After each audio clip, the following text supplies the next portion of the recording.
è sotto il sole a picco, per non farci mancare niente, neanche lo svenimento, siamo arrivati al pozzo sacro di Kerkitsu.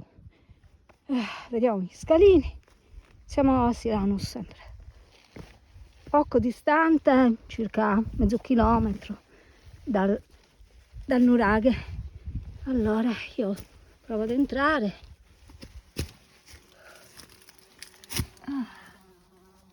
Cavolo, è pieno di insetti strani. Mi dispiace, ma la fonte non si vede perché è crollato. Però abbiamo la doppia scala che è visibile, vedete? E poi vabbè, gli scalini arrivano fin qua, dopodiché non è possibile andare oltre. Ora vi faccio vedere qua gli scalini che ho fatto. E Iris, che anche oggi è stravolta come la padrona.